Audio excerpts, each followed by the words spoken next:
E é uma alegria estar aqui na Expo, né? Não, a gente estava falando isso aqui fora do ar, né? Tá valendo muito a pena. Eu tive quase um prenúncio do céu de chegar com tantas expressões e carismas da igreja, todo mundo alegre, se abraçando e se conhecendo. Realmente, acho que 4 dias são poucos para ver tanta riqueza da igreja vivíssima no Brasil.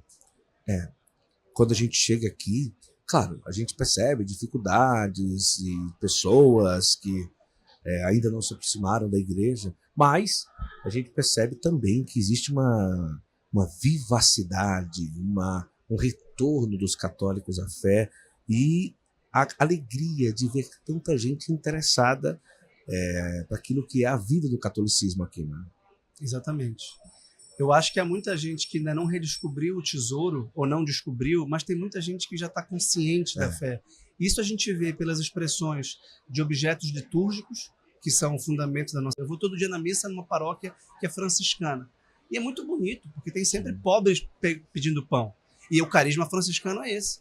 Eu não tenho o carisma de dar pão aos pobres, o que não quer dizer que eu não me preocupe com eles. Sim. O que não quer dizer que eu esteja preocupado, por exemplo, com a família da minha empregada doméstica. Isso é doutrina social da igreja. Se eu tenho uma empresa de cursos online, a minha empresa tem que dar dignidade aos trabalhadores. E à medida que gera renda, também tem que se preocupar com o conteúdo moral daquilo que ensina. Tudo isso é doutrina social da igreja.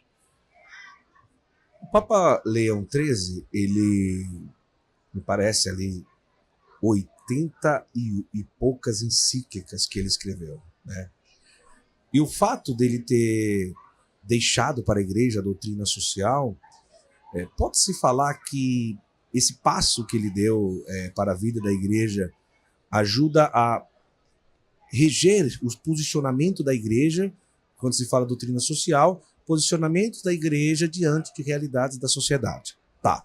Que não tinha antes e ele precisava de um decreto para poder reger. Por exemplo, tem decreto do Papa Leão XIII que diz para os padres do país tal, sobre a escravatura no Brasil, sobre o rosário e tal, não sei o que tudo, sobre a situação dos índios no local tal. Então, você vai regendo a realidade, né, da sociedade por decretos, que era a forma que ele tinha. Por isso que ele escreveu 83, 85 encíclicas, né? Mas depois disso, os papas não seguiram essa mesma linha de governar a temática de sociedade, né? Porque tem uma coisa, é o Código de Direito Canônico, a doutrina social da igreja. E depois dele, tudo foi concatenado ali na doutrina social da igreja, então já não se precisou tantos decretos para reger ali a sociedade de uma forma mais específica. Pode-se dizer que quando se fala doutrina social da igreja é meio isso, meio que concatena tudo ali, uma forma que a igreja tem de reger ou direcionar a realidade da sociedade em geral. É mais ou menos isso, né?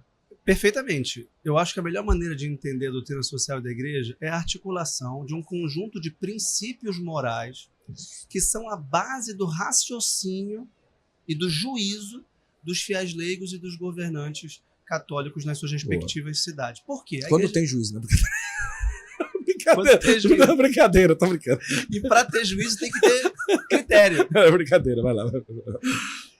O que aconteceu é que a inteligência moderna, a cultura moderna foi se distanciando da igreja, virando as costas a ela. E os católicos ficaram como coadjuvantes. Sim. E é muito importante lembrar que o Papa Leão XIII, antes de promulgar Rerum Novarum, que é a certidão de nascimento da doutrina social da igreja, em 1891, publicou 2 anos antes, em 1879, 3 anos antes, a encíclica Aeterni Patris. E a Aeterni Patris fala do pensamento moral católico baseado em Tomás de Aquino. Tomás de Aquino é o doutor comum da igreja e a gente não pode renunciar a isso, porque seria renunciar à forma católica de pensar. Se a gente começa a pensar como um liberal, se a gente começa a pensar como um comunista, e sendo cristão, a gente vai ter que dar um nó no nosso coração e na nossa inteligência e vai ficar caolho, vai ficar bipolar. Não dá para ser liberal, digamos assim, na vida moral, sendo católico. Não dá para ser comunista, que é uma forma de ateísmo e materialismo na economia ou na política, sendo católico. Então, o que o Papa Leão XIII nos pediu a fazer é repensar as bases do nosso pensamento católico para entender quais são as consequências morais e sociais da nossa fé. Então, a doutrina social da igreja traz um conjunto de princípios. Por exemplo, família, união conjugal de homem e mulher aberto à vida. Isso é um princípio. como a gente vai viver economicamente a família, por exemplo, um salário família, se a mulher vai ou não trabalhar, se o filho vai ou não ajudar o pai na fábrica ou no artesanato doméstico. Isso aí não dá para o Papa lá em Roma estabelecer, porque ele não conhece as realidades econômicas e sociais locais. Mas ele tem que ter um princípio. O princípio da dignidade da pessoa humana. Não pode matar uma pessoa antes dela nascer, na barriga. Então é claro que o aborto é uma questão política, social e mesmo econômica, de base moral. E a igreja se posiciona claramente. O casamento é entre homem e mulher aberto à vida. Isso faz parte da nossa fé.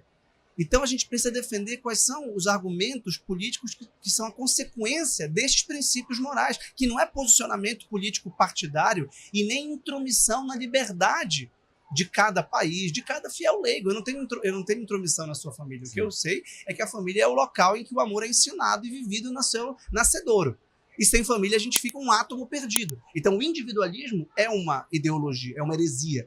O coletivismo e fascismo, que diz que o Estado tem que se intervir na família e decidir quem casa, quem não casa, como na China, que não pode ter mais de não sei quantos filhos, é um atentado contra a fé. E por isso o Papa nos ajudou desde o começo a organizar. E os outros papas todos, a gente tem uma série de mais 2 encíclicas depois da Rerum Novarum, que é a 40º ano, 40 anos Sim. depois, Pio XI, e a 100º ano, 100 anos depois, do Papa João Paulo II, reforçando o Evangelho de Cristo, reforçando a liberdade como um dom conquistado por Cristo a nós e, ao mesmo tempo, a solidariedade. A liberdade não pode ser egoísmo, não pode ser indiferença. E, ao mesmo tempo, que eu não posso obrigar as pessoas à caridade, porque eu privo a liberdade. A liberdade religiosa, a gente tem que proclamar livremente a fé, mas não significa dizer que todo mundo é livre para criar a sua fé. Isso é contra a ideia da fé objetiva de Cristo. Então, tudo isso é muito claro. O que me fascina é que quando o católico ignora os documentos papais, por exemplo, ele ignora o modo como o evangelho é vivido na história, diante dos desafios históricos. Cristo, quando fala, dá a César o que é de César e a Deus o que é de Deus, ele está propondo uma ideia de doutrina social. Quando ele fala, o trabalhador é digno do seu salário, mas eu posso dar mais ao meu. Lembra da parábola? Sim. Isso ele está propondo questões da época, dizendo, olha, a justiça é o mínimo, a misericórdia transcende a justiça. O que você não pode é dar menos. Por motivo, digamos, religioso. Eu não posso pagar menos por motivo religioso, mas eu posso pagar mais. Então, são formas de atualizar o Evangelho de Cristo, com base no magistério da igreja. Sim. Quando se fala de doutrina social da igreja, uma pós-graduação como essa, se direciona para padres ou um leigo também poderia mergulhar nesse universo? Certamente, eu diria que o nosso público-alvo, além de sacerdotes, diáconos, seminaristas, que têm uma importância capital, freiras, né? Freiras, são os leigos. São os leigos que, primeiro, sentem a vocação política. Leigos que querem atuar na esfera pública no jogo político, democrático. Candidatos, líderes de partido, líderes comunitários, que querem ser católicos na política. A política é uma esfera própria, tem as suas regras, tem suas formas de lidar, mas os princípios morais são inalienáveis. Candidatos a cargos eletivos, todos esses são o nosso público-alvo.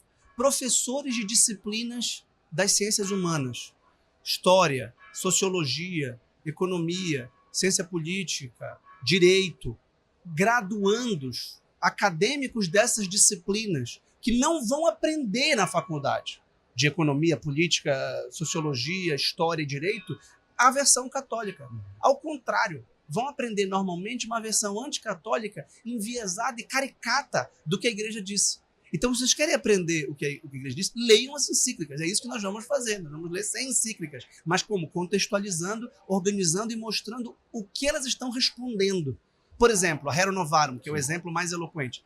Qual era a questão social da época? A exploração do trabalho nas fábricas, em que crianças, mulheres e homens eram explorados como quase escravos. Essa é a questão fundamental.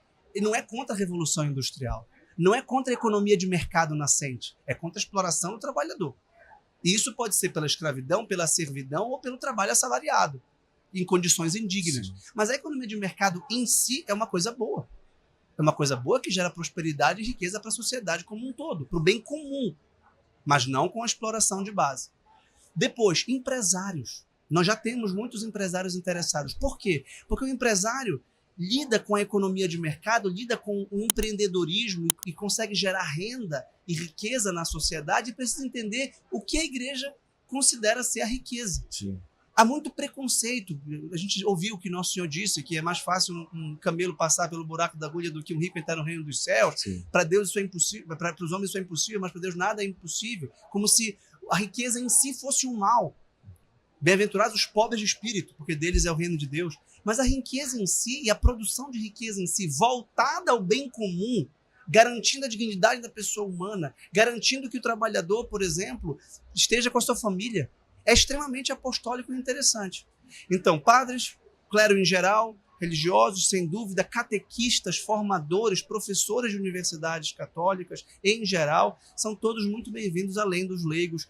A gente tem colégios, muita gente interessada exatamente no campo da educação, porque a educação é um princípio fundamental. Por exemplo, o princípio da subsidiariedade, pelo qual uma esfera maior de atuação social não deve impor-se sobre uma esfera menor. Então, a família é a principal agência educadora de uma sociedade. Depois vem a escola. Mas não um burocrata lá de Brasília. Isso é contra o princípio da subsidiariedade. Gostou desse vídeo do Santo Flow? Olha, então faz o seguinte, já se inscreve aqui no canal. Nós estamos trazendo sempre personalidades da nossa Igreja Católica. Inclusive, aqui ao lado tem 2 vídeos para você assistir agora de outros momentos muito especiais que nós tivemos aqui no nosso Santo Flow. Corre lá, aproveita.